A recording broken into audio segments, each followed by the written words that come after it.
दुकानदार है, व्यापारी तबका है, जिन्होंने असीं सपोर्ट करना चाहुंदे, जो साडे सपोर्ट बेस ने, वोटर बेस ने, वो खुश रहन, उन्हां दा काम तरक्की होवे, ਉਹਦੇ ਪਿੱਛੇ ਪਰਪਸ ਉਹਨਾਂ ਦਾ ਵੱਡਾ ਇਹ ਹੈ, they are not so much bothered about the poor people. ਤਾਂ ਇੱਕ ਤਾਂ ਜਿਹੜਾ ਯੂਨੀਵਰਸਲ ਬੇਸਿਕ ਇਨਕਮ ਦਾ ਸਵਾਲ ਉੱਠੇਗਾ, ਔਰ ਇਹ ਕੁਝ ਹੱਦ ਤੱਕ ਪਿਛਲੇ ਇਲੈਕਸ਼ਨਾਂ ਦੇ ਵਿੱਚ ਕਾਂਗਰਸ ਪਾਰਟੀ ਨੇ, ਖਾਸ ਤੌਰ ਤੇ ਰਾਹੁਲ ਗਾਂਧੀ ਨੇ ਉਠਾਇਆ ਸੀ, ਪਰ ਉਹ ਬਹੁਤ ਆਰਟੀਕੂਲੇਟ ਨਹੀਂ ਹੈਗਾ, ਉਹ ਚੰਗੀ ਤਰ੍ਹਾਂ ਇਹਨੂੰ ਇਫੈਕਟ ਨਹੀਂ ਕਰ ਸਕੇ, ਔਰ ਪਾਰਟੀ ਹੈ ਜਿਹੜੀ ਬੜੀ ਸ਼ੈਂਬਲ ਦੇ ਵਿੱਚ ਹੈ, ਦੇ could not bring it out. ਦੂਜਾ ਹੈ ਯੂਨੀਵਰਸਲ ਹੈਲਥ ਕੇਅਰ, ਕਿ ਹਰ ਇਨਸਾਨ ਨੂੰ ਇੱਕ ਮਿਨੀਮਮ ਹੈਲਥ ਕੇਅਰ ਦੀ ਲੋੜ ਹੈ, ਕਿ ਕਿਸੇ ਬੰਦੇ ਨੂੰ ਜਿਹੜੀ ਬਿਮਾਰੀ ਹੈ ਉਹਦਾ ਇਲਾਜ ਕਰਨਾ ਇਸ ਤੇ ਨਹੀਂ ਡਿਪੈਂਡੈਂਟ ਕਰਨਾ ਚਾਹੀਦਾ ਕਿ ਕਰੋੜਾਪਤੀ ਹੈ ਜਾਂ ਬੇਜ਼ਮੀਨ ਹੈ, ਜਾਂ ਉਹ ਹਰ ਜਿਹੜਾ ਪੇਸ਼ੈਂਟ ਹੈ ਉਹ ਬਰਾਬਰ ਹੈ ਡਾਕਟਰ ਵਾਸਤੇ, ਉਹਦਾ ਇਲਾਜ ਉਸੇ ਤਰ੍ਹਾਂ ਹੋਣਾ ਚਾਹੀਦਾ ਹੈ। ਇਸੇ ਕਰਕੇ ਮੈਂ ਤੁਹਾਨੂੰ ਇੰਗਲੈਂਡ ਦੇ NHS ਨੈਸ਼ਨਲ ਹੈਲਥ ਸਰਵਿਸ ਦੀ ਐਗਜ਼ਾਮਪਲ ਦਿੱਤੀ ਸੀ, ਜਿਹੜੀ ਸੈਕੰਡ ਵਰਲਡ ਵਾਰ ਤੋਂ ਬਾਅਦ ਸ਼ੁਰੂ ਕੀਤਾ ਸੀ। ਉਹਦਾ ਪ੍ਰਿੰਸੀਪਲ ਇਹ ਹੈ ਕਿ at the point of delivery everyone is equal, ਕਿ ਕੋਈ ਫਰਕ ਨਹੀਂ ਹੈ। ਜਦੋਂ ਤੁਸੀਂ ਡਾਕਟਰ ਕੋਲੇ ਜਾਂਦਾ ਕੋਈ ਬੰਦਾ, ਭਾਵੇਂ ਉਹ ਅਰਬਾਂਪਤੀ ਹੈ ਤੇ ਭਾਵੇਂ ਉਹ ਬੇਜ਼ਮੀਨ ਹੈ, ਬੇਸ਼ੱਕ ਉਹ ਹੋਮਲੈਸ ਹੈ, ਡਾਕਟਰ ਨੇ ਉਹਦੀ ਟ੍ਰੀਟਮੈਂਟ ਇਸ ਤਰ੍ਹਾਂ ਕਰਨੀ, ਉਹਨਾਂ ਦੀ ਟ੍ਰੇਨਿੰਗ ਵੀ ਇਸ ਤਰ੍ਹਾਂ ਕੀਤੀ ਜਾਂਦੀ ਹੈ ਕਿ ਡਾਕਟਰ ਤੇ nurses are trained like this ਕਿ for you all patients are equal, doesn't matter whether he or rich or poor। तो universal basic income, universal health care और universal basic services. Universal basic services है, लोगों ने transport चाहिए है, आसे पासे जाना है, ट्रांसपोर्ट करनी है, इस तरह ही होर चीज़ों की भी वो इंडिकेट हो रही ने कि जो नवा इकनॉमिक सिस्टम है वो करना पेगा। This is a minor thing कि किसी का हुण माफ कर देन कर्जा, ਉਹਦੇ ਚੋਂ ਸਕੀਮਾਂ ਕਰ ਹੀ ਰਹੇ ਨੇ। It's one of those things. So I hope that is the broad indication how I would like things to go forward. Hello ਕੋਈ ਨਵਾਂ ਜਿਹਨਾਂ ਨੇ ਪਹਿਲਾਂ ਨਹੀਂ ਸਵਾਲ ਪੁੱਛਿਆ? Yes ma'am, we can hear you, please. Hello, am I audible? Yes ma'am. Hanji, good evening sir. Good evening. Hello. Yes sir. Hanji sir, first of all I would like to thank the organizing authorities, Dr. Jagmeet and Madam Principal, for giving me such a chance to interact with. Sir, I am Dr. Nirugar, Principal SSD WIT Bathinda. Acha. I am sir special, I would say thank to you because you have very nicely explained everything like related to ecology.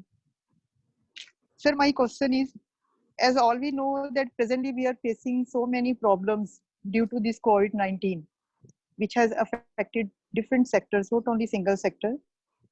But I just want to ask you regarding our Punjab economy. Punjab economy, which was already entangled with drugs. We have seen here the drugs mafia, they are tangling. What do you think is our Punjab economy that is ready for such a digitalization or the transformation? And my second question, yes sir, then in that case, if this is not ready, then what you think, what should we do? And my second question is, what would be the impact on mass exodus of youth from Punjab? Because every year we know around about 30 lakh youth, they are migrating to the foreign countries. Then at present, what will be the scenario? These are my two queries from you, sir. ਜਿਹੜਾ ਬਾਹਰ ਜਾ ਰਹੇ ਆ ਬੱਚੇ ਔਰ ਇੱਥੇ regarding digitalization, agriculture ਦੀ ਜਿਹੜੀ problem ਹੈ, ਦੋਨੇ ਇੱਕ ਦੂਜੇ ਨਾਲ ਜੁੜੀਆਂ ਹੋਈਆਂ ਨੇ, ਕਿਉਂਕਿ ਬੇਸਿਕਲੀ ਇਹ ਹੈ ਕਿ agriculture has been a failing sector. ਤੇ ਐਗਰੀਕਲਚਰ ਦੇ ਵਿੱਚ ਜਿਹੜਾ ਛੋਟਾ ਕਿਸਾਨ ਹੈ ਉਹ ਇੰਨੀ ਪੈਦਾਵਾਰ ਕਰ ਹੀ ਨਹੀਂ ਸਕਦਾ ਕਿ ਉਹਦੇ ਚੋਂ ਆਪਣੇ ਘਰ ਦਾ ਖਰਚਾ ਪੂਰਾ ਹੋ ਜਾਵੇ, ਉਹਦੇ ਤੇ ਕਰਜ਼ਾ ਚੜ ਰਿਹਾ, ਕਰਜ਼ਾ ਚੜਨ ਕਰਕੇ ਉਹ ਸੁਈਸਾਈਡਸ ਹੋ ਰਹੀਆਂ ਨੇ, ਔਰ ਉਹ 'ਚ ਐਗਰੀਕਲਚਰ ਲੇਬਰ ਵੀ ਸਟ੍ਰੈਸ ਦੇ ਵਿੱਚ ਹੈ। ਤਾਂ ਇਸ ਕਰਕੇ ਜਿਹੜੇ ਕਿਸੇ ਫੈਮਿਲੀ ਨੂੰ ਲੱਗਦਾ ਕਿ ਜਿਹੜਾ ਕੋਈ ਬੱਚਾ ਬਾਹਰ ਚਲਾ ਗਿਆ ਤਾਂ ਕਮ ਸੇ ਕਮ ਇਸ ਮੁਸੀਬਤ ਤੋਂ ਬਾਹਰ ਚਲਾ ਜਾਊਗਾ। ਤਾਂ ਜਿਹੜੀ ਵੱਡਾ ਚੈਲੰਜ ਪੰਜਾਬ ਵਾਸਤੇ ਆਉਣਾ ਉਹ ਹੈ ਕਿ ਇੰਡੀਆ ਗਵਰਨਮੈਂਟ ਨੂੰ ਪੰਜਾਬ ਦੀ ਲੋੜ ਹੈ ਫੂਡ ਪੈਦਾ ਕਰਨ ਲਈ, ਔਰ ਇਹਦੇ ਬਾਰੇ ਮੈਂ ਇੱਕ ਬੁੱਕ ਵੀ ਲਿਖ ਚੁੱਕਾ ਹੈ, federalism, nationalism and development India the Punjab economy, ਕਿ ਪੰਜਾਬ ਦੇ ਵਿੱਚ ਗ੍ਰੀਨ ਰੈਵੋਲੂਸ਼ਨ ਕਿਵੇਂ ਆਇਆ। ਵੀ ਪੰਜਾਬ ਦੇ ਵਿੱਚ ਗ੍ਰੀਨ ਰੈਵੋਲੂਸ਼ਨ ਇਸ ਕਰਕੇ ਆਇਆ ਕਿਉਂਕਿ 1964-65 ਬਹੁਤ ਵੱਡਾ ਅਕਾਲ ਫੈਮਿਨ ਹੋਣ ਦਾ ਖਤਰਾ ਸੀ ਔਰ ਇੰਡੀਆ ਫੂਡ ਏਡ ਤੇ ਡਿਪੈਂਡੈਂਟ ਸੀ ਅਮਰੀਕਾ ਤੋਂ, ਤਾਂ ਬੜੀ ਉਹਨਾਂ ਨੇ ਐਮਰਜੈਂਸੀ ਲੈਵਲ ਤੇ ਸੋਚਿਆ ਕਿ ਸਾਨੂੰ ਫੂਡ ਪ੍ਰੋਡਕਸ਼ਨ ਵਧਾਉਣ ਦੀ ਲੋੜ ਹੈ ਔਰ ਉਸ ਖੇਤਰ ਦੇ ਵਿੱਚ ਵਧਾਉਣ ਦੀ ਲੋੜ ਜਿੱਥੇ ਕਿਸਾਨਾਂ ਨੂੰ ਇਰੀਗੇਸ਼ਨ ਟੈਕਨੀਕਸ ਆਉਂਦੀਆਂ ਹੁਣ, ਨਵੀਆਂ ਮਾਡਰਨ ਟੈਕਨੀਕਸ। ਬਾਕੀ ਥਾਵਾਂ ਤੇ ਇੱਕ ਅੱਧਾ ਡਿਸਟ੍ਰਿਕਟ ਚੂਜ਼ ਕੀਤਾ, ਪੰਜਾਬ ਸਾਰੇ ਦਾ ਸਾਰਾ ਚੂਜ਼ ਕੀਤਾ। ਤਾਂ ਇੰਡੀਆ ਦੀ ਜਿਹੜੀ ਫੂਡ ਸਿਕਿਉਰਿਟੀ ਹੈ, ਇਹ ਫੂਡ ਸੈਲਫ ਰਿਲਾਇੰਸ ਆ, ਉਹ ਪੰਜਾਬ ਤੇ ਬਹੁਤ ਜ਼ਿਆਦਾ ਡਿਪੈਂਡੈਂਟ ਹੈ। ਇਸ ਕਰਕੇ ਸੈਂਟਰਲ ਗਵਰਨਮੈਂਟ ਨਹੀਂ ਚਾਹੁੰਦੀ ਕਿ ਪੰਜਾਬ ਹੈ ਜਿਹੜਾ ਉਹ ਆਪਣੀ ਇਕਨੋਮੀ ਨੂੰ ਡਿਵਰਸੀਫਾਈ ਨਾ ਕਰੇ। ਓਕੇ, ਇਸ ਕਰਕੇ ਪੰਜਾਬ ਦੀ ਡਿਵਰਸੀਫਿਕੇਸ਼ਨ ਦੇ ਵਿੱਚ ਜਿਹੜੇ ਸੈਂਟਰ ਸਟੇਟ ਰਿਲੇਸ਼ਨਸ ਨੇ ਬਹੁਤ ਵੱਡੀ ਹਿੰਡਰੈਂਸ ਨੇ, ਕਿਉਂਕਿ ਇੰਡੀਅਨ ਗਵਰਨਮੈਂਟ ਕੋਈ ਇਨਸੈਂਟਿਵ ਨਹੀਂ ਦੇਗੀ ਪੰਜਾਬ ਦੇ ਵਿੱਚ ਇੰਡਸਟਰੀ ਡਿਵੈਲਪ ਕਰਨ ਲਈ, ਪੰਜਾਬ ਦੇ ਵਿੱਚ ਐਗਰੀਕਲਚਰ ਡਿਵਰਸਿਫਿਕ। ਉਹ ਕਹਿਣਗੇ ਤੁਸੀਂ ਕਣਕ ਤੇ ਚੌਲ ਪੈਦਾ ਕਰੀ ਜਾਓ। ਹੁਣ ਵੀ ਇਸ ਪੀਰੀਅਡ ਦੇ ਵਿੱਚ 40% ਜਿਹੜਾ ਪ੍ਰੋਕਿਉਰਮੈਂਟ ਹੈ, ਜਿਹੜੀ ਕਿ ਜਿੱਥੇ ਲੋਕਾਂ ਨੂੰ ਅਨਾਜ ਦਿੱਤਾ ਜਾ ਰਿਹਾ, ਉਹ ਇਕੱਲੇ ਪੰਜਾਬ ਚੋਂ ਗਈ ਹੈ। ਇਸ ਕਰਕੇ ਜਿਹੜੇ ਪੰਜਾਬ ਦੇ ਪੋਲੀਟੀਸ਼ੀਅਨ ਬੜੇ ਬੁੱਝੜ ਨੇ, ਉਹਨਾਂ ਚੋਂ ਕੁਝ ਲੋਕਾਂ ਨਾਲ ਮੈਂ ਗੱਲਬਾਤ ਵੀ ਕੀਤੀ ਹੈ, ਉਹ ਮੰਨਦੇ ਵੀ ਨੇ ਕਿ ਡਾਕਟਰ ਸਾਹਿਬ ਤੁਹਾਡੀ ਗੱਲ ਠੀਕ ਹੈ, ਆਪਾਂ ਕਰੀ ਅਸੀਂ ਫਸੇ ਹੋਏ ਹਾਂ, ਪਰ ਹਿੰਮਤ ਨਹੀਂ ਪੈਂਦੀ ਉਹਨਾਂ ਦੀ। ਸਾਨੂੰ ਇੱਕ ਨਵੀਂ ਕਿਸਮ ਦੀ ਪੋਲੀਟੀਕਲ ਲੀਡਰਸ਼ਿਪ ਦੀ ਲੋੜ ਹੈ ਜਿਹੜੀ ਕਵੇ ਕਿ ਅਸੀਂ ਇਸ ਵਿਸ਼ੇ ਸਰਕਲ ਦੇ ਵਿੱਚੋਂ ਨਿਕਲਣਾ ਹੈ, ਕਿ ਅਸੀਂ ਆਪਣੀ ਐਗਰੀਕਲਚਰ ਨੂੰ ਡਿਵਰਸੀਫਾਈ ਕਰਨਾ ਹੈ, ਅਸੀਂ ਸਮਾਲ ਸਕੇਲ ਇੰਡਸਟਰੀ ਡਿਵੈਲਪ ਕਰਨੀ ਹੈ, ਅਸੀਂ ਨਵਾਂ ਟਰਾਂਸਪੋਰਟ ਨੈਟਵਰਕ ਚੇਂਜ ਕਰਨਾ ਹੈ। ਜਿਵੇਂ ਮੈਂ ਸਾਈਕਲ ਇੰਡਸਟਰੀ ਦੀ ਐਗਜ਼ਾਮਪਲ ਦਿੱਤੀ ਹੈ, ਹੁਣ ਲੁਧਿਆਣਾ ਦੇ ਵਿੱਚ ਸਾਈਕਲ ਇੰਡਸਟਰੀ ਬਹੁਤ ਵਧੀਆ ਹੈ। ਜੇ ਪੰਜਾਬ ਸਰਕਾਰ ਇਮੈਜੀਨੇਟਿਵ ਹੋਵੇ ਤਾਂ ਥਰੂ ਆਊਟ ਪੰਜਾਬ ਸਾਰੇ ਟਰਾਂਸਪੋਰਟ ਨੈਟਵਰਕ ਨੂੰ ਚੇਂਜ ਕਰੇ ਔਰ ਸਾਈਕਲਾਂ ਵਾਸਤੇ ਫ੍ਰੀ ਇੰਟਰਸਟ ਫ੍ਰੀ ਲੋਨ ਦੇਵੇ। ਔਰ ਇਹ ਕੋਈ ਨਵੀਂ ਗੱਲ ਨਹੀਂ, ਇੱਥੇ ਇੰਗਲੈਂਡ ਦੇ ਵਿੱਚ ਯੂਨੀਵਰਸਿਟੀਆਂ ਜਿਹੜੀਆਂ ਆਪਣੇ ਸਟਾਫ ਨੂੰ ਫ੍ਰੀ ਇੰਟਰਸਟ ਦਿੰਦੀਆਂ ਲੋਨ ਸਾਈਕਲ ਤੇ ਆਉਣ ਲਈ। ਸਾਡੀ ਯੂਨੀਵਰਸਿਟੀ ਦਾ ਵਾਈਸ ਚਾਂਸਲਰ ਸਾਈਕਲ ਤੇ ਆਉਂਦਾ ਹੈ, ਕਿਉਂਕਿ it is become a respectable thing. Publicity ਕਰਨ ਦੀ ਲੋੜ ਹੈ ਕਿ cycling does not mean poverty, cycling means higher civilisation, ਕਿ ਤੁਸੀਂ ਵੱਡੀ ਸੋਚ ਦੇ ਮਾਲਕ ਹੋ ਤਾਂ ਤੁਸੀਂ ਸਾਈਕਲਿੰਗ ਕਰਦੇ ਹੋ ਔਰ ਉਹਦੇ ਤੇ ਸਾਰਾ so something else can be done. ਦੂਜਾ ਜਿਹੜਾ ਐਗਰੀਕਲਚਰ ਹੈ, ਐਗਰੀਕਲਚਰ ਦੇ ਵਿੱਚ ਸਾਨੂੰ ਮੈਂ ਪਹਿਲਾਂ ਵੀ ਕਹਿ ਚੁੱਕਾ ਹਾਂ ਕਿ we need to turn towards organic agriculture. ਕਿ ਸਾਡੀ ਜਿਹੜੀ ਅਸੀਂ ਅਨਾਜ ਪੈਦਾ ਕਰ ਰਹੇ ਹਾਂ, ਕਣਕ ਹੈ, ਚਾਵਲ ਨੇ, ਉਹ ਜ਼ਹਿਰ ਨੇ। ਓਕੇ, ਹੈ ਤਾਂ ਅਨਾਜ ਪਰ ਹੈ ਜ਼ਹਿਰ ਨੇ, ਕਿਉਂਕਿ ਉਹਨਾਂ 'ਚ ਇੰਨਾ ਪੈਸਟੀਸਾਈਡਸ ਹੈ, ਇੰਨੇ ਇਨਸੈਕਟੀਸਾਈਡਸ ਹੈ ਕਿ ਉਹ ਦੇ ਐਕਚੁਅਲੀ ਮੇਕ ਪੀਪਲ ਇਲ। ਜਿਹੜੀ ਮੈਲ ਨਿਊਟ੍ਰੀਸ਼ਨ ਹੈ ਉਹਦੇ 'ਚੋਂ ਪੈਦਾ ਹੁੰਦੀ ਹੈ ਔਰ ਉਹਦੇ ਉੱਪਰ ਜਿਹੜਾ ਮਾਫੀਆਜ਼ ਨੇ ਉਹ ਫਰਦਰ ਐਕਸੈਂਚੁਏਟਿੰਗ ਦੀ ਪ੍ਰੋਬਲਮ। ਸੋ ਸਾਨੂੰ ਇੱਕ ਨਵੇਂ ਵਿਜ਼ਨ ਦੀ ਲੋੜ ਹੈ ਪੰਜਾਬ ਦੇ ਵਿੱਚ, ਨਵੀਂ ਪੋਲੀਟੀਕਲ ਪਾਰਟੀ, ਨਵੇਂ ਗਰੁੱਪਸ ਉੱਠਣ ਔਰ ਇਹ this is what has to be done. ਕਿ ਇਹਨਾਂ ਡਿਸਕਸ਼ਨ ਦੇ ਵਿੱਚੋਂ ਇਹ ਗੱਲ ਨਿਕਲਣੀ ਚਾਹੀਦੀ ਹੈ ਕਿ ਇਹ ਆਈਡੀਆਜ਼ ਹੈ ਜਿਹੜੇ ਕਿ ਕਿਉਂਕਿ ਜਿਹੜੇ ਪੋਲੀਟੀਸ਼ੀਅਨ ਹੈ ਉਹ ਡਿਪੈਂਡ ਕਰਦੇ ਵੋਟਾਂ ਤੇ। ਜਿਹੜੀ ਮੈਂ ਗੱਲ ਕਹਿ ਰਿਹਾ, ਜੇ ਲੋਕਾਂ ਦੀ ਸੋਚ ਇਸ ਪਾਸੇ ਮੁੜ ਜਾਏਗੀ ਤਾਂ ਉਹ ਵੀ ਕਹਿਣਗੇ ਵੀ ਅਸੀਂ ਵੀ ਇਹੀ ਕੰਮ ਕਰਾਂਗੇ। ਹੁਣ ਕਿਉਂਕਿ ਲੋਕਾਂ ਨੂੰ ਇਸ ਗੱਲ ਦਾ ਹਾਲੇ ਪੂਰੀ ਤਰ੍ਹਾਂ ਗਿਆਨ ਨਹੀਂ ਹੈ, ਉਹ ਉਸੇ ਗੱਲ ਤੇ ਕਹੀ ਜਾਂਦੇ ਕਿ ਸਾਨੂੰ ਜੀ ਸਾਨੂੰ ਜਿਹੜੀ ਮਿਨੀਮਮ ਸਪੋਰਟ ਪ੍ਰਾਈਸ ਆ ਉਹ ਜ਼ਿਆਦਾ ਹੋਣੀ ਚਾਹੀਦੀ ਹੈ ਕਣਕ ਦੀ ਤੇ ਚਾਵਲ ਦੀ। ਉਹ ਕਿਸਾਨਾਂ ਨੂੰ ਇਸ ਗੱਲ ਤੇ ਜਥੇਬੰਦ ਕਰਦੇ ਆ। So Punjab needs to reorient its agriculture, its need to diversify agriculture. Rice ਨੂੰ ਬੰਦ ਕੀਤਾ ਜਾਵੇ। ਜਿਹੜੀਆਂ ਨਵੀਆਂ ਕ੍ਰੌਪਸ ਹੈ, ਜਿਹੜੀਆਂ ਇੱਥੇ ਮੱਕੀ ਪੈਦਾ ਹੁੰਦੀ ਸੀ, ਬਾਜਰਾ ਪੈਦਾ ਹੁੰਦਾ ਸੀ, ਜਵਾਰ ਪੈਦਾ ਹੁੰਦੀ ਸੀ, ਆਪਣੀਆਂ ਸਬਜ਼ੀਆਂ ਪੈਦਾ ਹੁੰਦੀਆਂ ਸੀ, ਉਹਨਾਂ ਵੱਲ ਮੁੜਨ ਦੀ ਲੋੜ ਹੈ ਔਰ ਫਰਟੀਲਾਈਜ਼ਰ ਇਨਸੈਕਟੀਸਾਈਡ ਦੀ ਜਿਹੜੀ ਘੱਟ ਕਰਨ ਦੀ ਲੋੜ ਹੈ। ਇਸੇ ਤਰ੍ਹਾਂ ਟਰਾਂਸਪੋਰਟ ਨੈਟਵਰਕ ਚੇਂਜ ਕਰਨ ਦੀ ਲੋੜ ਹੈ, ਸਮਾਲ ਸਕੇਲ ਇੰਡਸਟਰੀਜ਼ ਨੂੰ ਬਹੁਤ ਸਪੋਰਟ ਕਰਨ ਦੀ ਲੋੜ ਹੈ ਔਰ ਇੰਡੀਅਨ ਗਵਰਨਮੈਂਟ ਨਾਲ ਇਸ ਮਾਮਲੇ 'ਚ ਟੱਕਰ ਵੀ ਲੈਣੀ ਪਵੇ, ਟੱਕਰ ਲੈਣ ਦੀ ਲੋੜ ਹੈ ਕਿ ਅਸੀਂ ਤੁਹਾਡੀ ਫੂਡ ਕਾਲੋਨੀ ਨਹੀਂ ਹੈਗੇ ਕਿ ਤੁਹਾਡੇ ਲਈ ਅਨਾਜ ਪੈਦਾ ਕਰੀ ਜਾਈਏ, ਆਪਣੇ ਆਪ ਨੂੰ ਡਿਸਟਰੋਏ ਕਰ ਲਈਏ। ਇਸ ਕਰਕੇ ਇਹ ਬਹੁਤ ਹਿੰਮਤ ਦੀ ਲੋੜ ਹੈ, ਬਹੁਤ ਹੌਸਲੇ ਦੀ ਲੋੜ ਹੈ ਔਰ ਬੜੀ ਇਮੈਜੀਨੇਸ਼ਨ ਦੀ ਲੋੜ ਹੈ, ਜਿਹੜੀ ਕਿ ਅੱਜ ਦੇ ਪੋਲੀਟੀਸ਼ੀਅਨ ਦੇ ਵਿੱਚ ਨਹੀਂ ਹੈਗੀ, ਕਿਸੇ ਵੀ ਪਾਰਟੀ ਦੇ ਵਿੱਚ, ਨਾ ਉਹ ਅਕਾਲੀਆਂ 'ਚ ਨਾ ਕਾਂਗਰਸ ਦੇ ਵਿੱਚ। ਆਮ ਆਦਮੀ ਪਾਰਟੀ ਥੋੜੀ ਬਹੁਤ ਸੀਗੀ ਪਰ ਉਹ ਵੀ ਝੰਜਲ ਝੂਟੇ 'ਚ ਪਏ ਹੋਏ ਨੇ। ਇਸ ਕਰਕੇ ਨਵੀਂ ਲਹਿਰ ਉੱਠਣ ਦੀ ਲੋੜ ਹੈ ਔਰ ਇਹ ਕੋਈ ਔਖੀ ਗੱਲ ਨਹੀਂ ਹੁੰਦੀ। ਇਹ ਕਈ ਵਾਰ ਲੱਗਦਾ ਹੈ ਕਿ ਕਿਵੇਂ ਉੱਠੇਗੀ। ਜਦੋਂ ਜੋਤੀ ਬਾਸੂ ਨੇ ਕਮਿਊਨਿਸਟ ਪਾਰਟੀ ਖੜੀ ਕੀਤੀ ਸੀ ਵੈਸਟ ਬੰਗਾਲ ਦੇ ਵਿੱਚ, ਸਿਰਫ 2 MLA ਉਹਨਾਂ ਦੇ ਪਹਿਲੀ ਵਾਰ ਸਿਲੈਕਟ ਹੋਏ ਸੀ 1950 ਦੇ ਵਿੱਚ, ਪਰ ਬਾਈ ਲੇਟਰ ਔਨ 1960 ਦੇ ਵਿੱਚ ਉਹਨਾਂ ਨੇ 35 ਸਾਲ ਰਾਜ ਕੀਤਾ ਉੱਥੇ। ਉਹਨਾਂ ਦੀਆਂ ਗਲਤੀਆਂ ਕਰਕੇ ਉਹਨਾਂ ਦਾ ਰਾਜ ਚਲਾ ਗਿਆ।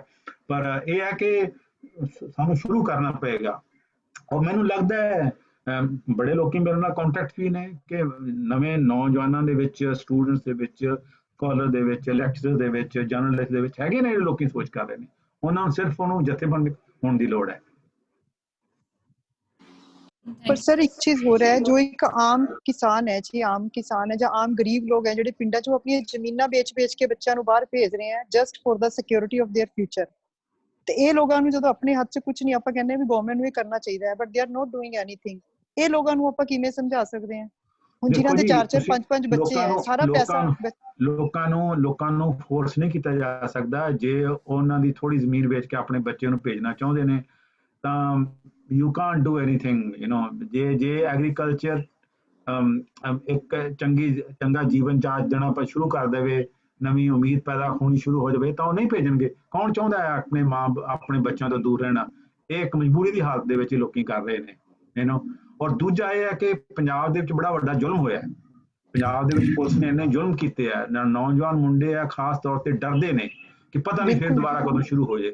ਉਸ ਡਰ ਦਾ ਬੜਾ ਵੱਡਾ ਰੋਲ ਹੈ, ਜਿਹਨੂੰ ਕਿ ਜਿਹੜੀਆਂ ਇੱਕ ਲਿਖਤ ਦੇ ਵਿੱਚ ਨਹੀਂ ਆ ਰਿਹਾ, ਜਿਹੜੇ ਲੋਕੀ ਬਾਹਰ ਜਾ ਰਹੇ ਨੇ ਕਿ ਕਮ ਸੇ ਕਮ ਸਾਨੂੰ ਪੁਲਿਸ ਤਾਂ ਨਾ ਤੰਗ ਕਰੂਗੀ। ਬਿਲਕੁਲ ਲੋਕਾਂ ਦੇ ਦਿਮਾਗ 'ਚ ਹੈ ਜੀ, ਇਹ ਵੀ ਚੀਜ਼ ਹੈ। Thank you, sir. Thank you, ma'am. Sir, there is another question from one of the participants. The current pandemic is affecting the education system. How can private school or colleges can handle this problem? Well, I mean, I'm opposed to privatization in any case. So मैं ਤਾਂ ਸਮਝਦਾ ਕਿ ਜਿਹੜਾ ਸਾਰਾ system ਹੈ ਜਿਹੜਾ public sector ਦੇ ਵਿੱਚ ਹੋਣਾ ਚਾਹੀਦਾ। ਔਰ ਇਹ ਕੋਈ ਔਖੀ ਗੱਲ ਨਹੀਂ। ਇੰਗਲੈਂਡ ਹੈ, ਦੇਖੋ ਇੰਗਲੈਂਡ ਦੇ ਵਿੱਚ ਸਿਰਫ 7% ਬੱਚੇ ਪ੍ਰਾਈਵੇਟ ਸਕੂਲਾਂ ਜਾਂਦੇ ਆ। 93% children go to government school. ਸਾਡੀ ਆਪਣੀ ਬੇਟੀ ਗਵਰਨਮੈਂਟ ਸਕੂਲ 'ਚ ਪੜ੍ਹੀ ਹੈ ਔਰ ਉਹਦੇ ਬੇਸ ਤੇ ਆਕਸਫੋਰਡ 'ਚ ਉਹਨੂੰ ਯੂਨੀਵਰਸਿਟੀ 'ਚ ਐਡਮਿਸ਼ਨ ਮਿਲਿਆ ਉਹਨੂੰ। ਔਰ ਗਵਰਨਮੈਂਟ ਸਕੂਲ ਹੈ ਜਿਹੜੇ ਉਹਨਾਂ ਦੀ ਕੁਆਲਿਟੀ ਆਫ ਐਜੂਕੇਸ਼ਨ ਬਹੁਤ ਵਧੀਆ ਹੈ, ਟੀਚਰਸ ਬਹੁਤ ਕਮਿਟਡ ਨੇ। ਔਰ ਪੰਜਾਬ ਦੇ ਵਿੱਚ ਵੀ ਹੈਗਾ, ਕਈ ਵਾਰ ਮੈਨੂੰ ਐਗਜ਼ਾਮਪਲ ਮਿਲਦੀਆਂ ਗਵਰਨਮੈਂਟ ਸਕੂਲਸ ਨੇ। ਮੁਕਤਸਰ ਦੇ ਵਿੱਚ ਇੱਕ ਸਾਂਝਾਂ ਵਾਲਾ ਪਿੰਡ ਹੈ ਫਿਰੋਜ਼ਪੁਰ ਦੇ ਕੋਲੇ, ਉਹਨਾਂ ਦਾ ਗਵਰਨਮੈਂਟ ਸਕੂਲ ਹੈ, ਬਹੁਤ ਵਧੀਆ ਰਿਜ਼ਲਟ ਆਉਂਦੇ ਨੇ। ਲੁਧਿਆਣੇ ਦੇ ਵਿੱਚ ਕੋਈ ਗਵਰਨਮੈਂਟ ਸਕੂਲ ਨੇ, ਉਹਨਾਂ ਨੂੰ ਜਾਣ ਬੁੱਝ ਕੇ ਉਹਨਾਂ ਨੂੰ ਬਦਨਾਮ ਕੀਤਾ ਜਾਂਦਾ ਹੈ ਕਿ ਜਿਹੜੇ ਗਵਰਨਮੈਂਟ ਸਕੂਲ ਉਹਨਾਂ ਦੀ ਪੜ੍ਹਾਈ ਮਾੜੀ ਆ, ਪ੍ਰਾਈਵੇਟ ਸਕੂਲਾਂ ਦੀ ਪੜ੍ਹਾਈ ਮਾੜੀ ਹੈ।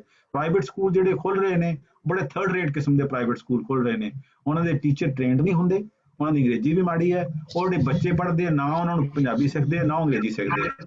ਸੋ ਵੀ ਆਲਸੋ ਨੀਡ ਟੂ ਰੀਸਟਾਰਟ ਦਿਸ ਕਿ ਜਿਹੜੀ ਪ੍ਰਾਈਵੇਟਾਈਜੇਸ਼ਨ ਹੈ ਇਹਨੂੰ ਘੱਟ ਕੀਤਾ ਜਾਵੇ ਔਰ ਪਬਲਿਕ ਸੈਕਟਰ ਦੇ ਵਿੱਚ ਇਨਕਰੀਜ਼ ਹੋਣੀ ਚਾਹੀਦੀ ਹੈ ਔਰ ਫੀਸਾਂ ਘੱਟ ਹੋਣੀਆਂ ਚਾਹੀਦੀਆਂ। ਤਾਂ ਹੀ ਲੋਕਾਂ ਨੂੰ ਇਹ ਜਿਹੜਾ ਇੱਕ ਕਾਰਨ ਜਿਹੜਾ ਲੋਕਾਂ ਤੇ ਪ੍ਰੈਸ਼ਰ ਪੈ ਰਿਹਾ ਡੈਟ ਦਾ ਇਹ ਵੀ ਹੈ ਕਿ ਬੜਾ ਵੱਡੀਆਂ ਉਹਨਾਂ ਨੂੰ ਫੀਸਾਂ ਦੇਣੀਆਂ ਪੈ ਰਹੀਆਂ ਆਪਣੇ ਬੱਚਿਆਂ ਨੂੰ ਪੜ੍ਹਾਉਣ ਲਈ, ਉਹਦੇ ਨਾਲ ਵੀ ਇੰਡੈਟਡਨੈਸ ਹੁੰਦੀ ਹੈ।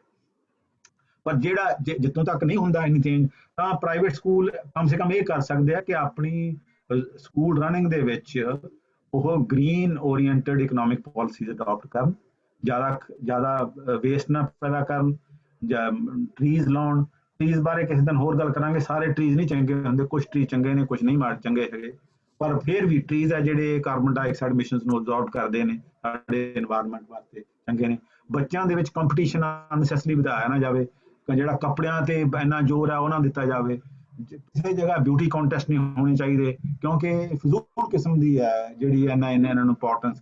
ਹਰ ਕਾਲਜ ਹੈ ਜਿਹੜਾ ਸਕੂਲ ਹੈ, ਸਕੂਲਾਂ 'ਚ ਤਾਂ ਨਹੀਂ ਸ਼ਾਇਦ ਹੋ ਗਏ, ਕਾਲਜਾਂ ਦੇ ਵਿੱਚ ਬਿਊਟੀ ਕੰਟੈਸਟ ਹੁੰਦੇ ਨੇ। ਕਿਉਂਕਿ ਜਿਹੜੀ ਇੱਕ ਹਿਊਮਨ ਬੰਦੇ ਦੀ ਕੁਆਲਿਟੀ ਹੈ ਉਹ ਜ਼ਿਆਦਾ ਇੰਪੋਰਟੈਂਟ ਹੈ ਜਾਂ ਤੁਸੀਂ ਸੋਹਣੇ ਹੋ, ਇਹ ਜ਼ਿਆਦਾ ਇੰਪੋਰਟੈਂਟ ਹੈ। ਇਹਦੇ ਤੇ ਇਹ ਜਿਹੜਾ ਸਾਰਾ ਕੁਝ ਮਾਰਕੀਟ ਡਿਟਰਮਿੰਡ ਹੈ, ਜਿਹੜਾ ਇਹ ਸਾਰਾ ਵੈਲਿਊ ਸਿਸਟਮ ਹੀ ਖਰਾਬ ਹੈ। ਇਹਨੂੰ ਕੁਐਸਚਨ ਕਰਨ ਦੀ ਲੋੜ ਹੈ। Okay. So next question is, which sectors of the economy are likely to recover fastest and which the slowest? Well, very difficult to say that. I mean, crystal grazing और मेरा ਇਹ ਖਿਆਲ ਹੈ ਕਿ ਜਿਹੜਾ ਐਜੂਕੇਸ਼ਨ ਸੈਕਟਰ ਤਾਂ recover ਕਰ ਜਾਏਗਾ ਕਿਉਂਕਿ ਐਜੂਕੇਸ਼ਨ ਸੈਕਟਰ ਤੇ ਨਹੀਂ, ਪਰ ਜਿਹੜਾ ਹੋਟਲ ਤੇ ਟੂਰਿਜ਼ਮ ਇੰਡਸਟਰੀ ਆ ਬਹੁਤ ਡਿਸਟਰੋਏ ਹੋਏਗੀ ਕਿਉਂਕਿ ਲੋਕ ਹੁਣ ਟਰੈਵਲ ਘੱਟ ਕਰਨਗੇ ਔਰ ਹੋਟਲ ਹੈ ਜਿਹੜੇ ਹਸਪਿਟੈਲਿਟੀ ਇੰਡਸਟਰੀ ਹੈ, ਟੂਰਿਜ਼ਮ ਇੰਡਸਟਰੀ ਹੈ, ਉਹ ਬਹੁਤ ਜ਼ਿਆਦਾ ਹਿੱਟ ਹੋਏਗੀ ਔਰ ਉਹ ਦੁਬਾਰਾ ਰੀਕੂਪ ਨਹੀਂ ਕਰ ਸਕਣਗੇ ਕਿਉਂਕਿ ਹੋਟਲ ਹੈ ਜਿਹੜੇ ਜਿੰਨੀ ਦੇਰ ਤੱਕ ਸਾਰੇ ਲੋਕੀ ਕਮਰੇ ਨਹੀਂ ਲੈਂਦੇ, ਹੋਟਲ ਦਾ ਖਰਚਾ ਬਹੁਤ ਵੱਡਾ ਹੁੰਦਾ ਹੈ। ਇਸੇ ਤਰ੍ਹਾਂ ਜਿਹੜੇ ਟੂਰਿਸਟ ਪਲੇਸ ਉਸੇ ਤਰ੍ਹਾਂ ਜਿਹੜੇ ਉੱਥੇ ਛੋਟੇ ਰੈਸਟੋਰੈਂਟਸ ਨੇ ਉਹ ਇਸ ਗੱਲ ਤੇ ਡਿਪੈਂਡ ਕਰਦੇ ਆ। ਤਾਂ ਟੂਰਿਜ਼ਮ ਤੇ ਹਸਪਿਟੈਲਿਟੀ ਇੰਡਸਟਰੀ ਹੈ ਜਿਹੜੀ ਉਹ ਬਹੁਤ ਵੱਡੇ ਲੈਵਲ ਤੇ ਹਿੱਟ ਹੋਏਗੀ ਇਹਦੇ ਨਾਲ।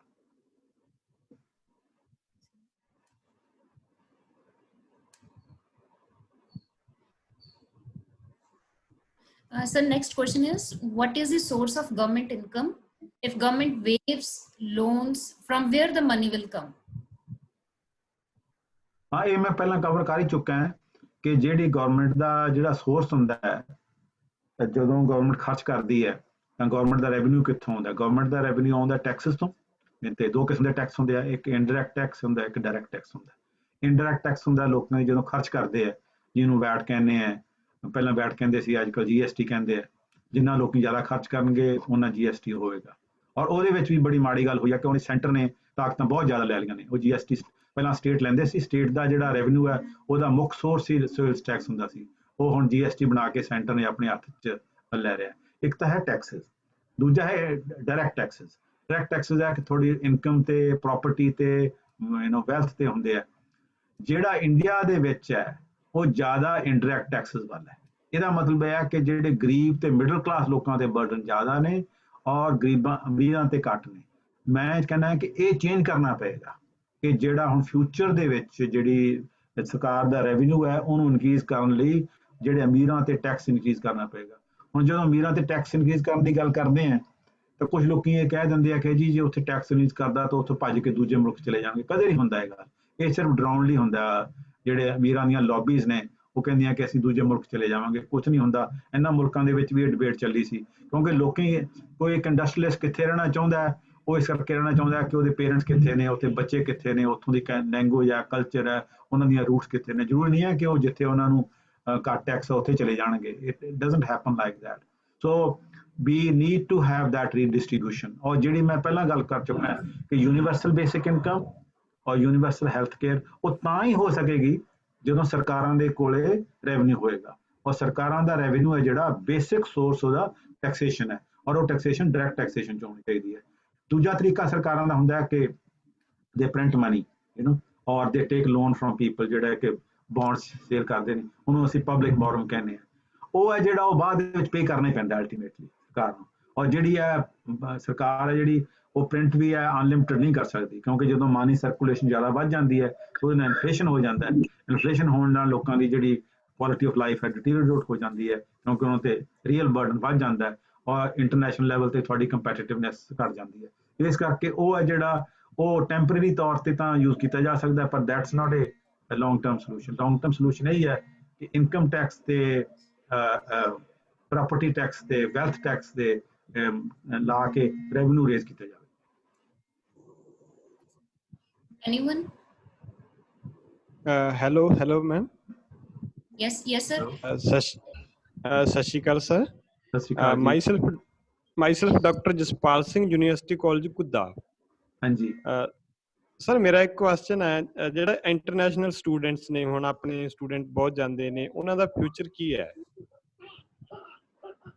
ਇੰਟਰਨੈਸ਼ਨਲ ਸਟੂਡੈਂਟਸ ਦਾ ਜਿਹੜਾ ਇੱਥੇ ਹੁਣ ਆਨਲਾਈਨ ਟੀਚਿੰਗ ਵਧੇਗੀ, ਹਾਲੇ ਕਲੈਰਿਟੀ ਨਹੀਂ ਹੈਗੀ। ਔਰ ਕਿਉਂਕਿ ਜਿਹੜਾ ਇੰਗਲੈਂਡ ਤੇ ਅਮਰੀਕਾ ਤੇ ਕੈਨੇਡਾ ਦੇ ਵਿੱਚ ਅਲੱਗ-ਅਲੱਗ ਰੂਲਸ ਨੇ। ਜਿਹੜੇ ਸਟੂਡੈਂਟ ਆਉਂਦੇ ਨੇ ਉਹਨਾਂ ਨੂੰ ਰਹਿਣ ਵਾਸਤੇ ਕਿੰਨੀ ਵੀਜ਼ਾ ਮਿਲਦਾ ਹੈ। ਇੰਗਲੈਂਡ ਦੇ ਵਿੱਚ Participants, please mute yourself. Participants, please mute yourself. ਹਾਂਜੀ ਸੋ ਇੱਥੇ ਇਹਨਾਂ ਨੇ ਸ਼ੁਰੂ ਕੀਤਾ ਸੀਗਾ ਕਿ ਜੇ ਤੁਸੀਂ ਇੱਥੇ ਡਿਗਰੀ ਲੈਂਦੇ ਹੋ ਇੰਗਲੈਂਡ ਦੇ ਵਿੱਚ ਤਾਂ ਡਿਗਰੀ ਲੈਣ ਤੋਂ ਬਾਅਦ ਤੁਸੀਂ 2 ਸਾਲ ਰਹਿ ਸਕਦੇ ਹੋ। ਤੁਹਾਡਾ ਜਿਹੜਾ ਵਰਕ ਵੀਜ਼ਾ 2 ਸਾਲ, ਉਸ 2 ਸਾਲ ਦੇ ਵਿੱਚ ਤੁਸੀਂ ਆਪਣੀ ਜੌਬ ਲੱਭ ਲਓ ਜਾਂ ਨਹੀਂ ਵੀ ਲੱਭ ਸਕਦੇ, ਜਿੰਨਾ ਕਮਾ ਲਓ। ਤਾਂ ਉਹਦੇ ਨਾਲ ਬੜੇ ਲੋਕੀ, ਬਹੁਤ ਸਟੂਡੈਂਟਸ ਬੜੀ ਵੱਡੀ ਗਿਣਤੀ 'ਚ ਪਿਛਲੇ ਸਾਲ ਇੱਥੇ ਆਏ ਸੀ। ਔਰ ਕੈਨੇਡਾ ਦੇ ਵਿੱਚ ਇਦੋਂ ਵੀ ਬੈਟਰ ਹੈ ਇਸ ਮਾਮਲੇ ਦੇ ਵਿੱਚ। ਤੇ ਪਰ ਇਹ ਹੈ ਕਿ ਕਿਉਂਕਿ ਇੱਥੇ ਵੀ ਇਕਨੋਮਿਕ ਰਿਸੈਸ਼ਨ ਆਏਗਾ, ਇਸ ਕਰਕੇ ਜਿਹੜੀਆਂ ਪਾਰਟ ਟਾਈਮ ਜੌਬ ਮਿਲ ਜਾਂਦੀਆਂ ਸੀ ਸਟੂਡੈਂਟਸ ਨੂੰ, ਹੋਰ ਕਿਸੇ ਰੈਸਟੋਰੈਂਟ 'ਚ ਕੰਮ ਕਰ ਲਿਆ, ਕਿਸੇ ਸਟੋਰ 'ਚ ਕੰਮ ਕਰ ਲਿਆ, ਉਹ ਜੌਬਸ ਦੀਆਂ ਅਪਰਚੁਨਿਟੀਜ਼ ਘੱਟ ਜਾਣਗੀਆਂ। ਇਸ ਕਰਕੇ ਇੰਟਰਨੈਸ਼ਨਲ ਸਟੂਡੈਂਟਸ ਹੈ ਜਿਹੜੇ, ਉਹਨਾਂ ਵਾਸਤੇ it's not a good opportunity to come abroad. ਉਹਨਾਂ ਨੂੰ ਆਪਣੇ ਮੁਲਕ ਦੇ ਵਿੱਚ, ਆਪਣੀਆਂ ਯੂਨੀਵਰਸਿਟੀਆਂ, ਆਪਣੇ ਕਾਲਜਾਂ ਦੇ ਵਿੱਚ ਐਡਮਿਸ਼ਨ ਲੈ ਕੇ ਉੱਥੇ ਮਿਹਨਤ ਕਰਕੇ ਉੱਥੇ ਕਰਨਾ ਚਾਹੀਦਾ। I would discourage people to go abroad. Thank you, sir. Hello hello hello ਹਾਂਜੀ ਹਾਂਜੀ ਸਰ ਮੈਂ ਇੱਕ ਚੀਜ਼ ਇੱਥੇ ਹੋਰ ਐਡ ਕਰਨਾ ਚਾਹੂੰਗੀ ਕਿ ਪੰਜਾਬ ਨੇ ਤਾਂ ਚਲੋ ਆਪਣੀ ਪੋਪੂਲੇਸ਼ਨ ਕੰਟਰੋਲ ਕਰ ਲਈ ਹੈਗੀ ਹੈ ਬਹੁਤ ਹੱਦ ਤੱਕ ਤੁਸੀਂ ਕਿ ਕੌਣ ਬੋਲ ਰਹੇ ਹੋ? ਸਾਡੇ ਕੋਲੇ sir I am doctor Gurpreet, ਪਹਿਲਾਂ ਵੀ ਕੁਐਸਚਨ ਪੁੱਛਿਆ ਸੀ ਮੈਂ, ਡਾਕਟਰ ਅੱਛਾ Gurpreet Kaur from DAV college of education Abohar. ਅੱਛਾ ਪੰਜਾਬ ਨੇ ਤਾਂ ਜੀ ਪੋਪੂਲੇਸ਼ਨ ਕੰਟਰੋਲ ਕਰ ਲਈ ਹੈਗੀ ਹੈ, ਬਟ ਇੰਡੀਆ ਨੂੰ ਓਵਰਆਲ ਜੇ ਅਸੀਂ ਦੇਖੀਏ ਤਾਂ ਸਾਡੀ ਪੋਪੂਲੇਸ਼ਨ ਬਹੁਤ ਜ਼ਿਆਦਾ ਹਾਂਜੀ ਐਂਡ ਰਿਸੋਰਸਿਸ ਅਸੀਂ ਇਕਨੋਮਿਕਸ ਦੇ ਵਿੱਚ ਪੜ੍ਹਦੇ ਹੈਗੇ ਆ ਵੀ ਰਿਸੋਰਸਿਸ ਨੂੰ ਅਸੀਂ ਬਹੁਤ ਜ਼ਿਆਦਾ ਐਗਜ਼ੌਸਟ ਕਰੀ ਬੈਠੇ ਹੈਗੇ ਆ। ਤਾਂ ਕੋਈ ਇਸ ਤਰ੍ਹਾਂ ਦੀ ਪਾਲਿਸੀ ਇੰਡੀਆ ਨੂੰ ਅਡਾਪਟ ਕਰਨ ਦੀ ਲੋੜ ਨਹੀਂ ਜਾਂ ਮਾਸਿਸ ਨੂੰ ਅਵੇਅਰ ਕਰਨ ਦੀ ਲੋੜ ਨਹੀਂ ਕਿ ਸਾਨੂੰ ਪੋਪੂਲੇਸ਼ਨ ਤੇ ਇੱਕ ਕੰਟਰੋਲ ਕਰਨਾ ਚਾਹੀਦਾ ਸੋ ਅੱਛਾ ਦੈਟ ਇਹ ਕਿ ਇਹ ਪਾਪੂਲੇਸ਼ਨ ਬਾਰੇ, ਅਨਇੰਪਲੋਇਡ। ਹਾਂਜੀ ਹਾਂਜੀ, ਪਾਪੂਲੇਸ਼ਨ ਬਾਰੇ ਮੈਂ ਇੱਕ ਜਿਹੜਾ ਬੜਾ ਮਿਸਕਨਸੈਪਸ਼ਨ ਹੈ ਉਹ ਕਲੀਅਰ ਕਰਨੀ ਚਾਹੁੰਦਾ। ਹਾਂਜੀ ਬਹੁਤ ਲੋਕੀ ਇਹ ਕਹਿੰਦੇ ਨੇ ਕਿ ਇੰਡੀਆ ਔਰ ਚਾਈਨਾ ਦੇ ਵਿੱਚ ਪਾਵਰਟੀ ਇਸ ਕਰਕੇ ਹੈ ਕਿ ਪਾਪੂਲੇਸ਼ਨ ਬਹੁਤ ਜ਼ਿਆਦਾ ਹੈ। ਓਕੇ, ਤਾਂ ਉਹ ਓਕੇ ਕਹਿੰਦੇ ਕਿ ਪਾਵਰਟੀ ਦਾ ਕਾਜ਼ ਪਾਪੂਲੇਸ਼ਨ ਹੈ। ਰਿਐਲਿਟੀ ਦੇ ਵਿੱਚ ਜਿਹੜੀ ਸਾਇੰਟੀਫਿਕ ਸਟੱਡੀਜ਼ ਹੋਈਆਂ ਉਹ ਕਹਿੰਦੀਆਂ ਕਿ poverty is the cause of population growth. ਉਹਦਾ ਕਾਰਨ ਕੀ ਕਿ ਜਿਹੜੇ ਗਰੀਬ ਲੋਕ ਹੁੰਦੇ ਨੇ ਉਹ ਜ਼ਿਆਦਾ ਬੱਚੇ ਪੈਦਾ ਕਰਦੇ ਨੇ। ਉਹ ਜ਼ਿਆਦਾ ਬੱਚੇ ਇਸ ਕਰਕੇ ਪੈਦਾ ਕਰਦੇ ਨੇ ਕਿਉਂਕਿ ਉਹਨਾਂ ਨੂੰ ਡਰ ਹੁੰਦਾ ਹੈ ਕਿ ਉਹਨਾਂ ਦੇ ਜੇ 4 ਬੱਚੇ ਪੈਦਾ ਕੀਤੇ, 2 ਮਰ ਗਏ, 2 ਜਿਉਂਦੇ ਰਹਿਣਗੇ, ਬੁੱਢੀ ਉਮਰ 'ਚ ਕੌਣ ਧਿਆਨ ਰੱਖੇਗਾ ਉਹਨਾਂ ਦਾ। ਓਕੇ, ਉਹਨਾਂ ਲਈ ਬੱਚੇ ਪੈਦਾ ਕਰਨਾ ਇੱਕ ਸੈਂਸ ਆਫ ਇੰਸ਼ੋਰੈਂਸ ਹੈ। ਦੂਜੀ ਗੱਲ ਹੈ ਜਿਹੜਾ ਗਰੀਬ ਲੋਕੀ ਨੇ ਉਹਨਾਂ ਦਾ ਬੱਚਾ 5-7 ਸਾਲ ਦਾ ਵੀ ਹੋ ਜਾਂਦਾ, ਉਹਨਾਂ ਦੀ ਕਮਾਈ ਕਰਨ ਲੱਗ ਜਾਂਦਾ, ਕਿਸੇ ਦੇ ਘਰ 'ਚ ਨੌਕਰੀ ਤੇ ਲੱਗ ਗਿਆ, 10-20 ਰੁਪਏ ਜਿੰਨੇ ਵੀ ਕਮਾਉਂਦਾ, ਉਹਨਾਂ ਲਈ ਉਹ ਇਕਨੋਮਿਕ ਲਾਇਬਿਲਿਟੀ ਨਹੀਂ ਹੈ। ਉਹਨਾਂ ਲਈ ਜਿਹੜਾ ਇੱਕ ਬੱਚਾ ਇਕਨੋਮਿਕ ਐਸੈਟ ਹੈ। ਜੇ ਉਹਦੇ ਜ਼ਿਆਦਾ ਬੱਚੇ ਪੈਦਾ ਹੋਣਗੇ ਤਾਂ ਉਹਨੂੰ ਲੱਗਦਾ ਕਿ ਅਸੀਂ ਆਪਣੀ ਗਰੀਬੀ ਤੇ ਕੰਟਰੋਲ ਕਰ ਸਕਾਂਗੇ।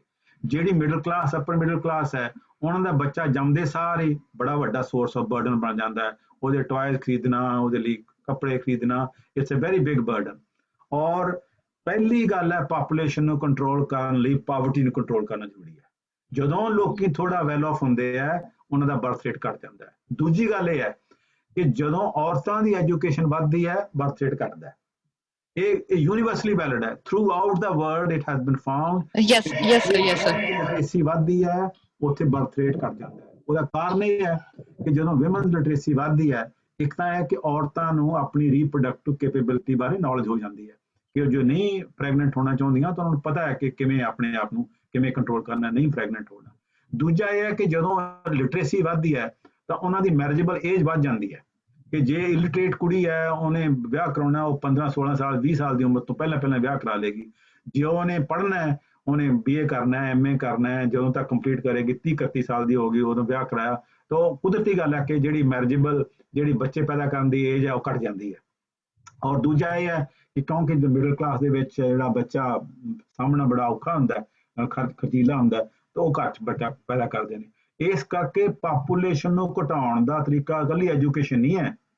ਪਾਪੂਲੇਸ਼ਨ ਨੂੰ ਘਟਾਉਣ ਦਾ ਤਰੀਕਾ ਪਾਵਰਟੀ ਨੂੰ ਖਤਮ ਕੀਤਾ ਜਾਵੇ ਔਰ ਵੂਮਨ ਦੀ ਲਿਟਰੇਸੀ ਵਧਾਈ ਜਾਵੇ। ਇਹ ਦੋ ਨੁਕਤੇ ਹੈ, ਇਹ ਫਾਰਮੂਲਾ ਹੈ ਬਿਲਕੁਲ ਆਲਮੋਸਟ ਜਿੱਥੇ ਕਾਮਯਾਬ ਹੋਇਆ। Thank you so much sir.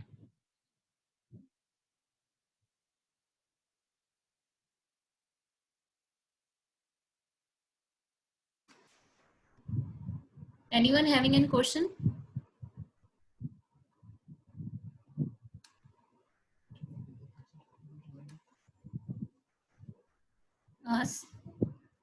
Sir, there is one question.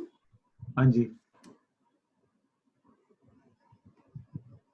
Sir, I think we have already discussed this. The moratorium really beneficial.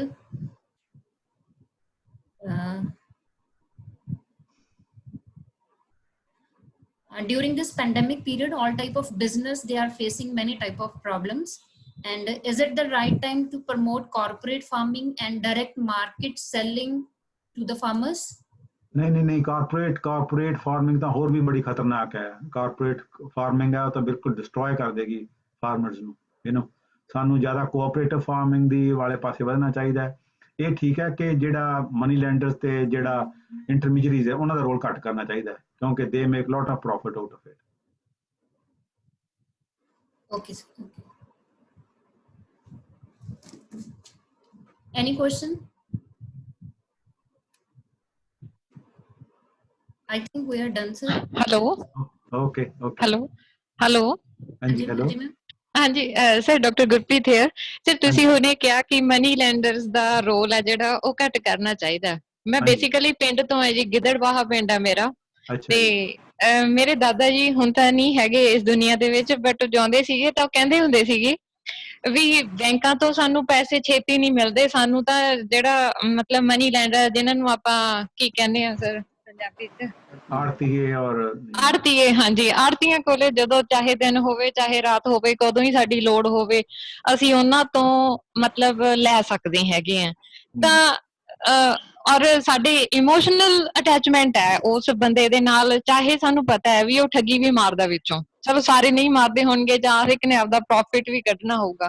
ਤਾਂ sir at the time of need ਜਦੋਂ ਫਾਰਮਰ ਦੇ ਕੰਮ bank ਨਹੀਂ ਆਉਂਦਾ, ਆੜਤੀਆ ਆਉਂਦਾ ਹੈ, ਤਾਂ ਇਸ ਚੀਜ਼ ਨੂੰ ਅਸੀਂ ਕਿਵੇਂ ਕੋਪ ਅਪ ਕਰਾਂਗੇ ਉਹਦਾ ਕਿ ਫਿਰ ਇਹ ਤਾਂ ਇਹਨਾਂ ਦਾ ਨਹੀਂ ਰੋਲ ਘਟਾ ਕੇ ਤੇ ਮਤਲਬ ਤੁਸੀਂ ਇਹਦਾ ਜਵਾਬ ਤੁਸੀਂ ਆਪ ਹੀ ਦੇਤਾ ਹੈ ਕਿ ਤੁਹਾਨੂੰ ਪਤਾ ਹੈ ਕਿ ਉਹ ਤੁਹਾਨੂੰ ਲੁੱਟਦਾ ਵੀ ਹੈ, ਗਲਤੀਆਂ ਵੀ ਕਰਦੇ ਆ ਜਿਹੜੇ ਮਨੀ ਲੈਂਡਰਸ। ਔਰ ਉਹਦਾ ਇਹ ਹੈ ਕਿ ਕੋਆਪਰੇਟਿਵ ਬੈਂਕਿੰਗ ਇਨਕਰੀਜ਼ ਕਰਨੀ ਚਾਹੀਦੀ ਹੈ ਕਿ ਜਿਹੜੇ ਲੋਕੀ ਆਪਣੇ ਰਿਸੋਰਸ ਯੂਜ਼ ਕਰਕੇ ਕਰਨ, ਔਰ ਜੇ ਕੋਆਪਰੇਟਿਵ ਬੈਂਕਿੰਗ ਦਾ ਪ੍ਰੋਫਿਟ ਵੀ ਹੋਏਗਾ ਤਾਂ ਉਹ ਕਿਸਾਨਾਂ ਨੂੰ ਯੂਜ਼ ਹੋਏਗਾ।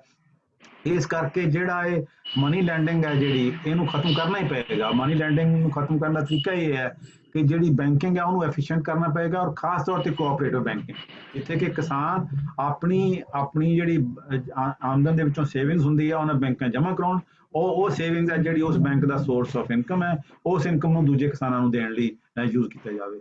ਇਹ ਕੋਆਪਰੇਟਿਵ ਇਨਕਮ ਕੋਈ ਇਹ ਮਿਥੀਕਲ ਗੱਲ ਨਹੀਂ ਹੈਗੀ, ਬੜੇ ਥਾਵਾਂ ਤੇ ਕਾਮਯਾਬ ਹੁੰਦੀਆਂ। ਔਰ ਇਹ ਜਿਹੜੀ ਕੋਆਪਰੇਟਿਵ ਫਾਰਮਿੰਗ ਹੈ, ਇਸੇ ਕਰਕੇ ਮੈਂ ਜਿਹੜੀ ਕੋਆਪਰੇਟਿਵ ਫਾਰਮਿੰਗ ਦੇ ਖਿਲਾਫ ਹੈ। ਕੋਆਪਰੇਟਿਵ ਫਾਰਮਿੰਗ ਹੈ ਜਿਹੜੀ, ਕੋਆਪਰੇਟਿਵ ਫਾਰਮਿੰਗ, ਕੋਆਪਰੇਟਿਵ ਬੈਂਕਿੰਗ, ਇਹ ਇਨਕਰੀਜ਼ ਕਰਨ ਦੀ ਲੋੜ ਹੈ, ਇਹ ਕਿਸਾਨਾਂ ਦੇ ਵਿੱਚ ਵਧਾਉਣ ਦੀ ਲੋੜ ਹੈ। ਥੈਂਕ ਯੂ ਸੋ ਮਚ ਜੀ। हेलो ਹਾਂਜੀ हेलो ਹਾਂਜੀ ਹਾਂਜੀ डॉक्टर गिल बहुत बहुत अच्छा रहा जी। बेसिकली मैं जो कंक्लूड किया वो ये है कि ना तो इस कंट्री दे विच देयर इज नो डेथ ऑफ टीचर्स, साइंटिस्ट, इकोनॉमिस्ट। सब तो वड्डा वायरस तो पोलिटिकल सिस्टम ही है। ਮੈਨੂੰ ਸਭ ਤੋਂ ਜ਼ਿਆਦਾ ਤੁਹਾਡੀ ਉਹ ਗੱਲ ਪਸੰਦ ਆਈ ਹੈ ਕਿ ਜਿੰਨੀ ਦੇਰ ਤੱਕ ਅਸੀਂ ਕੋਈ ਰੈਵੋਲੂਸ਼ਨ ਨਹੀਂ ਆਉਂਦੀ, ਸਾਡਾ ਯੰਗ ਜਨਰੇਸ਼ਨ ਹੈ ਜਿਹੜੀ ਉਹ ਸੈਂਸਿਟਾਈਜ਼ ਨਹੀਂ ਹੁੰਦੀ, ਜਿੰਨੇ ਮਰਜ਼ੀ ਅਸੀਂ ਸਿਲੇਬਸ ਚੇਂਜ ਕਰ ਲਈਏ। ਅਸਲੀ ਵੈਕਸੀਨ ਤਾਂ ਇਹਦਾ ਇਹੀ ਹੈ ਕਿ ਸਾਡੀ ਯੰਗ ਜਨਰੇਸ਼ਨ ਹੈ ਜਿਹੜੀ ਉਹ ਗੀਅਰ ਅਪ ਹੋਵੇ ਇਸ ਗੱਲ ਲਈ ਕਿ ਇਸ ਪੋਲੀਟੀਕਲ ਸਿਸਟਮ ਨੂੰ ਦਾ ਵੈਕਸੀਨ ਹੈ ਜਿਹੜਾ ਉਹ ਤਿਆਰ ਹੋਊਗਾ ਤਾਂ ਫੇਰ ਹੀ ਕੋਈ ਨਾ ਕੋਈ ਚੇਂਜਸ ਹੈ ਜਿਹੜੀਆਂ ਉਹ ਸਮਾਜ ਦੇ ਵਿੱਚ ਮੈਂ ਸਮਝਦੀ ਹਾਂ ਫਿਰ ਪੋਸੀਬਲ ਹੈ। ਚਾਹੇ ਉਹ ਗ੍ਰੀਨ ਰੈਵੋਲੂਸ਼ਨ ਹੈ, ਚਾਹੇ ਉਹ ਪਾਵਰਟੀ ਹੈ, ਚਾਹੇ ਉਹ ਐਜੂਕੇਸ਼ਨ ਸਿਸਟਮ ਹੈ, ਕਿਸੇ ਵੀ ਕਿਸਮ ਦੀਆਂ ਜਿੰਨੀਆਂ ਵੀ ਇਹ ਸਾਰੀਆਂ ਪ੍ਰੋਬਲਮਸ ਨੇ ਇਹਨਾਂ ਦਾ ਇੱਕ ਹੀ ਵੈਕਸੀਨ ਹੈ। ਔਰ ਜੋ ਯੰਗ ਐਜੂਕੇਟਡ ਪੋਪੂਲੇਸ਼ਨ ਦੇ ਵਿੱਚ ਹੈ, they have to sacrifice, they have to fight for it। ਔਰ ਇਹ ਨਹੀਂ ਹੈ ਕਿ ਸਾਡੇ ਪੋਲੀਟੀਕਲ ਸਿਸਟਮ ਦੇ ਕੋਲ ਕੋਈ ਇਕਨੋਮਿਸਟ ਨਹੀਂ ਤਗੜੇ ਹੈਗੇ, ਇਹ ਨਹੀਂ ਹੈ ਕਿ ਸਾਡੇ ਕੋਲ ਕੋਈ ਟੀਚਰਸ ਤਗੜੇ ਨਹੀਂ ਹੈ ਜੋ ਕੋਈ ਐਜੂਕੇਸ਼ਨ ਦੀਆਂ ਪਾਲਿਸੀਜ਼ ਨਹੀਂ ਬਣਾ ਸਕਦੇ, ਇਕਨੋਮਿਕ ਦੀਆਂ ਪਾਲਿਸੀਜ਼ ਨਹੀਂ ਬਣਾ ਸਕਦੇ। ਫਰਕ ਤੇ ਸਿਰਫ ਇੰਨਾ ਹੀ ਆ ਕਿ ਦਿਮਾਗ ਉਹਨਾਂ ਦੇ ਚੱਲਦੇ ਨੇ, they are very intelligent but ਉਹ ਨੈਗੇਟਿਵ ਮੈਨਰ ਦੇ ਵਿੱਚ ਯੂਜ਼ ਹੋ ਰਹੇ ਆ ਤੇ ਸਾਰਾ ਸਿਸਟਮ ਹੈ ਜਿਹੜਾ ਉਹ ਤਹਿਸ ਨਹਿਸ ਹੋ ਰਿਹਾ। ਮੈਂ ਇਹ ਚੀਜ਼ ਸਮਝਦੀ ਹਾਂ। ਔਰ ਬਹੁਤ ਬਹੁਤ ਤੁਹਾਡਾ ਸ਼ੁਕਰੀਆ ਸਰ, ਤੁਸੀਂ ਬੜੇ ਆਸਪੈਕਟਸ ਤੇ ਟੀਚਰਸ ਨੂੰ ਐਨਲਾਈਟਨ ਕੀਤਾ, ਬਹੁਤ ਸਾਰੇ ਆਸਪੈਕਟਸ ਤੇ। Thank you so much. Thank you very much. ਮੈਂ ਬਿਲਕੁਲ ਤੁਹਾਡੀ ਗੱਲ ਨਾਲ ਸਹਿਮਤ ਹਾਂ ਕਿ ਬੜੇ ਵੱਡੇ ਲੈਵਲ ਦੀ ਚੇਂਜ ਕਰਨ ਦੀ ਲੋੜ ਹੈ। ਔਰ ਉਹਦੇ ਵਿੱਚ ਮੈਂ ਇੱਕੋ ਹੀ ਗੱਲ ਐਡ ਕਰਨੀ ਚਾਹਾਂਗਾ ਕਿ ਉਸ ਚੇਂਜ ਲਈ ਟੀਚਰ ਦਾ ਰੋਲ ਬਹੁਤ ਇੰਪੋਰਟੈਂਟ ਹੈ। ਬਹੁਤ ਵੱਡਾ ਜਿਹੜੇ ਨਵੇਂ ਆਈਡੀਆਜ਼ ਦੇਣੇ, ਉਹਨਾਂ ਨੂੰ ਇਨਸਪਾਇਰ ਕਰਨਾ ਕਿ ਤੁਸੀਂ ਉਸੇ ਕਿਸਮ ਦੀ ਕੰਪੀਟੀਸ਼ਨ ਦੀ ਔਰ ਸੈਲਫਿਸ਼ਨੈਸ ਦੀ ਜਿਹੜੀ ਵੈਲਿਊਜ਼ ਆ ਉਹ ਪ੍ਰਮੋਟ ਕਰੋ ਤਾਂ we will remain in this system. ਤੁਹਾਨੂੰ ਇੱਕ ਨਵਾਂ ਵਿਜ਼ਨ ਕ੍ਰੀਏਟ ਕਰਨਾ, ਉਹਨਾਂ 'ਚ ਨਵਾਂ ਸੁਪਨੇ ਪੈਦਾ ਕਰਨੇ, ਇੱਕ ਨਵੇਂ ਸਮਾਜ ਲਈ ਕਰਨ ਦਾ ਕਿ ਜ਼ਿੰਦਗੀ ਹੈ ਇਸੇ 'ਚ ਹੀ ਹੈ ਤਾਂ ਉਹ ਜਿਹੜਾ ਨਵਾਂ ਇਨਕਲਾਬ ਹੈ ਉਹਦੇ ਵਿੱਚ ਟੀਚਰ ਦਾ ਰੋਲ ਬਹੁਤ ਇੰਪੋਰਟੈਂਟ ਹੈ, ਉਹਦੇ ਐਜੂਕੇਸ਼ਨ ਦਾ ਬਹੁਤ।